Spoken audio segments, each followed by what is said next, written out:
Chapter 22. The black-clad knight cursed violently as the arrow ripped his gauntlet from his grasp and thudded, carrying the glove with it, into a heavy oak beam.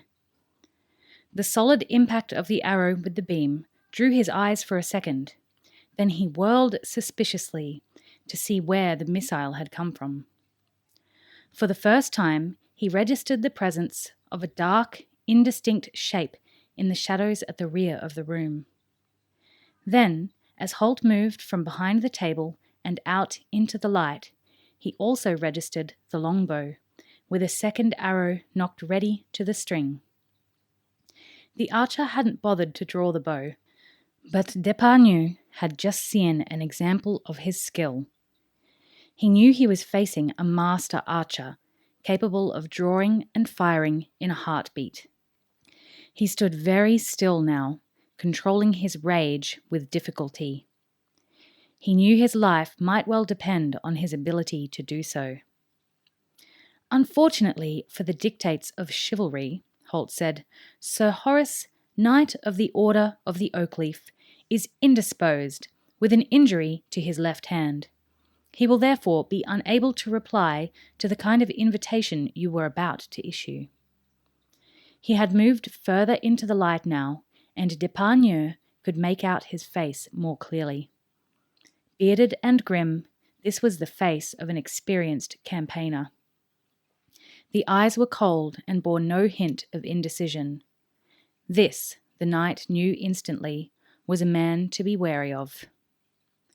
There was a subdued chuckle from one of the townspeople in the room, and, inwardly, the Gallic knight seethed with fury. His eyes flicked to the source of the sound, and he saw a carpenter lowering his face to hide his smile. D'Epargne noted the man mentally. His day of reckoning would come. Outwardly, however, he forced a smile. "A pity," he told the archer. "I had hoped for a friendly trial of arms with the young chevalier. All in the spirit of good fellowship, of course." "Of course," Holt replied levelly, and D'Epargne knew that he wasn't for a moment deceived. "But, as I say, we shall have to disappoint you, as we are travelling on a rather urgent quest."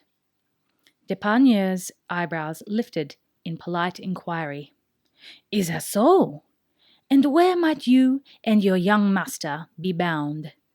He added the young master to see what effect it would have on the bearded man before him. It was obvious who was the master here, and it wasn't the young knight. He'd hoped that he might sting the other man's pride and possibly goad him to a mistake. The hope, however, was short-lived.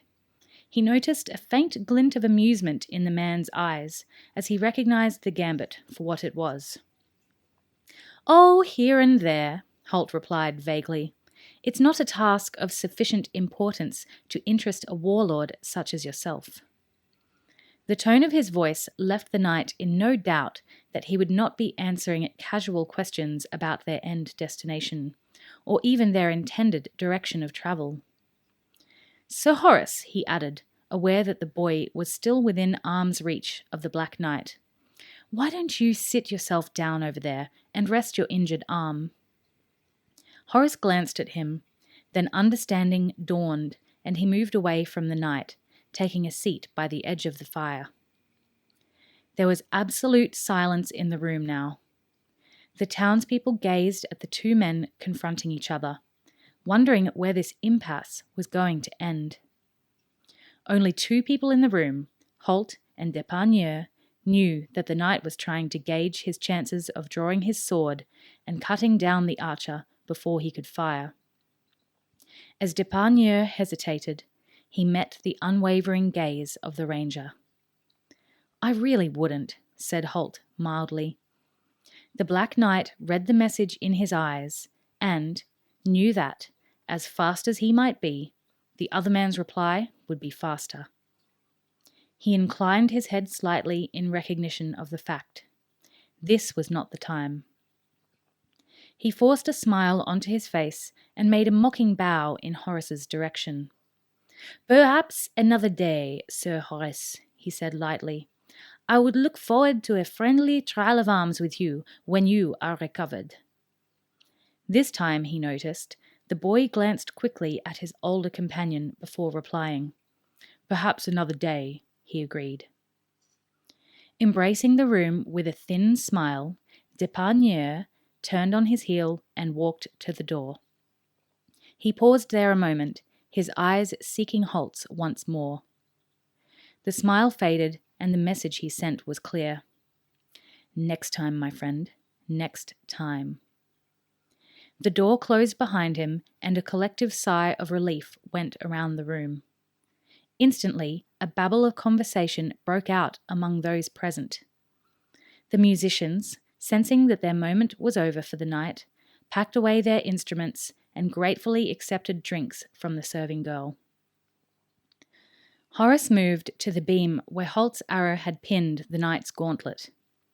He wrestled the shaft free, dropped the glove onto a table, and returned the arrow to Holt.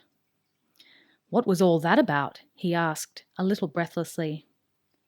Holt moved back to their table in the shadows and leaned his longbow against the wall once more. That, he told the boy, is what happens when you begin to acquire a reputation. Our friend Depardieu is obviously the person who controls this area, and he saw you as a potential challenge to that control. So, he came here to kill you. Horace shook his head in bewilderment. But why? I don't have any quarrel with the man. Did I offend him somehow? I certainly didn't mean to, he said. Holt nodded gravely. That's not the point, he told the young apprentice. He doesn't give a toss about you. You are simply an opportunity for him. An opportunity? Horace asked. For what? To reaffirm his hold over the people in the area, Holt explained. People like him rule by fear, for the most part. So when a young knight comes into the area with a reputation as a champion, somebody like Depardieu sees it as an opportunity. He provokes a fight with you, kills you, and his own reputation is enlarged. People fear him more and are less likely to challenge his control over them. Understand?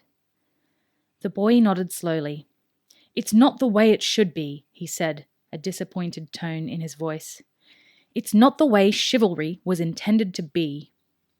In this part of the world, Holt told him, it's the way it is.